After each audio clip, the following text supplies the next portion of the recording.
Good morning. This is Norma Cowie with Once More with Norma Talks. Now, on Sunday, when I do a Sunday thought, I talked a little bit and touched on, I should say, a pattern of thinking regarding fear and the fear of dying.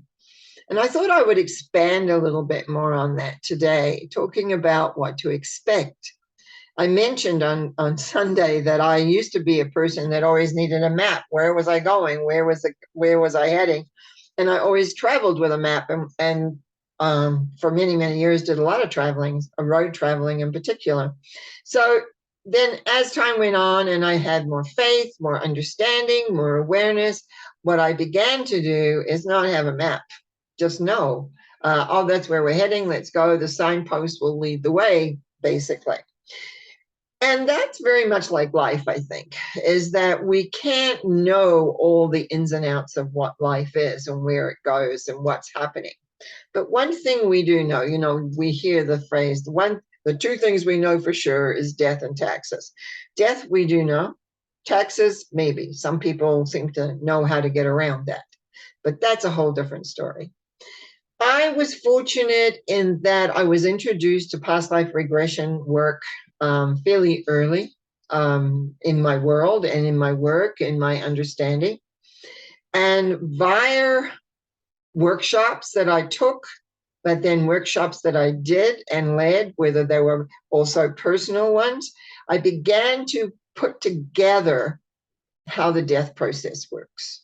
I began to put together the understanding of how important it is that as a human living our lives, the need to let go of guilt, the need to let go of regret, no matter what they were about, was extremely important.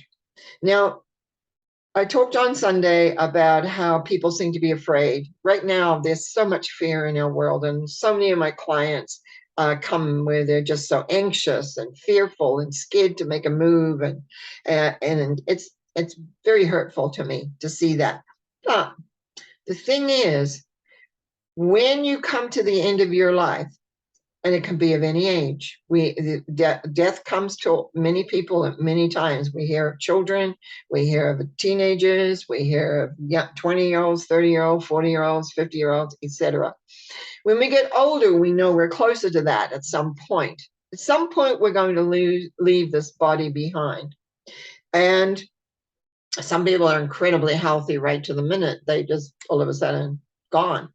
A lot of us, like myself, have one thing or another, often from my perspective, a lot of them from my early sports years that have dogged me. But doesn't matter. What matters is the spirit, the essence, your soul, the part of you that like thirsts for knowledge or wants to understand. And I think that at this point of time, when there's been so much fear put out about people dying or making sure that you do something so somebody else doesn't die, like just does not make sense to my brain at all. In what I understand spiritually, what I understand is the evolution of who we are and what we are.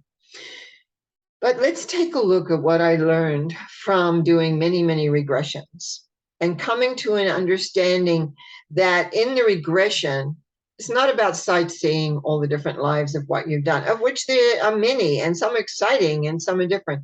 It's at that moment when you go to leave your body. It's at that moment when you look back over your life, because you will look back. You look back over your life. Is there anything that you regret? Is there anything that you feel guilty over? Is there any other emotion that you carry, like anger or hatred, or those kind of heavy ones that we always don't want to admit that we have? This is where the important element is, because if you have not done your work beforehand and forgiven yourself, and knowing that you're forgiven already, but forgiving yourself, letting yourself know that you can forgive yourself for whatever it is that you've done, and that it allows the soul to surrender to that moment of death. Because at the moment you some people leave their body slowly, some leave their body fast, but they're usually there is a light around. When we say a light, it's like that. It's not like a light in the room. It's like a infused light of being. Can be of any color, although we tend to think of it often as white or gold. But it can be other. I've known people say, "Oh yeah, there's a pink light here," or "Oh yeah, there's this, that, or whatever." That is what matters. What matters is that light usually represents a being that's coming for you. It could be somebody that you know that's gone before. It could be a master teacher. It could be a like an angel, a person that has there to help. There are people on the other side that help people make their transition. They come to them. They help them through that letting go of the solid, because we were in solid bodies, into the ethers.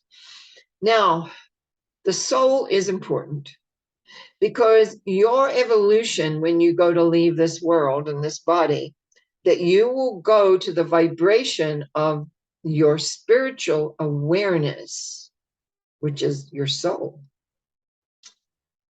If you have come to peace with yourself and your life, if you understand self-forgiveness, you will tend to transcend a little higher in vibration, a little easier, makes that journey of letting go of this life into that.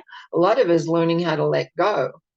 I personally, in my life, have had to let go many things that I didn't necessarily want to let go, but you need to, and you come to some resolution or some form about how it works and how it is, because you need not to be concentrating on life here when you're making a transition there.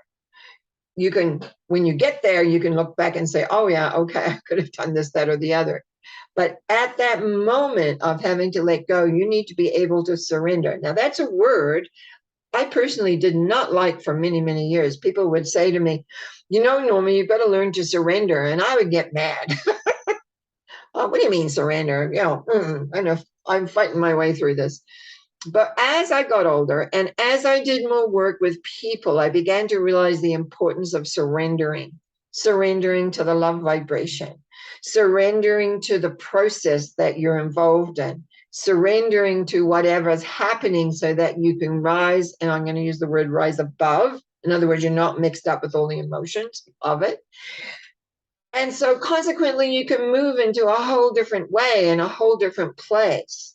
But we're not trained for that progression. If we lived in another time like ancient Egypt, or if we lived in some parts of India in different time frames, we would have been taught, we would have been instructed by whoever was the spiritual leader of what to do, what to expect, how to live. Unfortunately, today, many people do not have that instruction. I never received that instruction particularly from anybody, discovered it through doing past life regressions for people. And I've often mentioned this, that I'm being taught from above at night when I'm sleeping. I'll wake up with an idea or showing something different. And I know other friends of mine have been taught that way. And so consequently, what happens, you begin to have a different perspective of how, what, when, and where to let go, to surrender to light, to surrender to the love, to let go. And most importantly, not to have any fear about the journey, because you are supported. There are always people that come. Very often, one of the things that I would do when we're doing a regression and we come to the end of the life, I look around for a light, yes. And sometimes I'll even say, is there anybody else there? Often the light is enough for them to feel that they can let go, because my whole you might say desire at that point is to have them let go of any guilt, regret, or strong emotion. You don't want to be taking anger, frustration, hatred, all of those heavy emotions that bind you up. You don't want to be taking those into the next life or the next. It's actually usually you don't go from life to life real fast. You go into between first.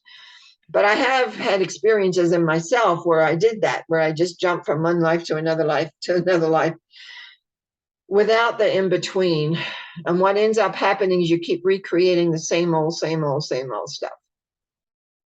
That's not pleasant. You want to be able to take time to assimilate, to grow, to strengthen the essence of who you are, to recognize there's more than what we can see or hear or feel, that there is a whole world that is different. And we need to recognize that most of all, we, as our soul, is absolutely cherished. And every person that has anything to do with that wants the best for you. So there comes a time when your fear can't be any part of your journey, any part of it. And it breaks, I was going to say it breaks my heart, but that's not the way I talk and that's not the way I think. But it does hurt when I see and hear so much fear that is being perpetrated in our world right now. Fear of this, fear of that, fear of the other. It seems to come in waves. If you're not fear of A, you're fearful for B. If you're not fearful for B, you're fearful for C. What is this fear thing? This is not an emotion that does not support your emotional soul growth. It does not support the highest for you. I remember when I was first learning how to pray and how to be connected, it was like we would pray, excuse me, we would pray for our highest and our best. Because we don't know what the highest and best is. And sometimes the highest and best that occurs to us seems like the worst. But in fact, all it's doing is clearing the way so that you can be at peace, so that you can be comfortable, so that you can deal with what life brings you in different ways, shapes, and forms. In my life, I've had great pleasure. I've had many magnificent heights of life. And at the same time, I've had many that have brought great deal of sorrow, tears in my eyes now, thinking about the losses. But the main thing is that we proceed and we're not fearful of what life will bring us. What I'm fearful for is that the majority of the world seems to be working on fear, making decisions. So many of my clients are coming because they're so anxious and scared to make a move or change or be anything. And it takes away the spontaneity. It takes away the growth. It takes away the fun of life. Life used to be fun, you know. We used to celebrate all the time. I remember when, of course, I was younger, we used to sing and dance a lot, just spontaneously. My children and I, we'd put music on and we'd dance and we'd sing and we'd be in the car and the car would be pretty well rocking with all of us rocking to whatever. And now it's like, where are the songs? Where is the music that uplifts? Where is the coming together of feeling of unity? And a lot of us just live quietly alone. And I don't mind that because I'm very comfortable with myself, with my friends, which I can talk to on the phone or through Zoom or Skype or whatever. But it's like, where's the joy? The joy will always blow away fear. It's like the wind comes in and blows the dark clouds away. I prefer and I would like to see that every person doesn't have dark clouds around, but has light radiating. And yes, we're human. We can get upset over things. We can get mad, whatever, but it needs to be passing and it doesn't need to be held onto. Fear, I find right now, people are holding onto. And from my position, I just pray that at some point they realize this doesn't make life easier, doesn't make it better, no matter what's going on. Know that your world can be radiating light, can be radiating joy, can be radiating happiness, that you can help your fellow man, as they say, that you are a part of it all. Now, that is basically what I wanted to say today, based on what I said on Sunday.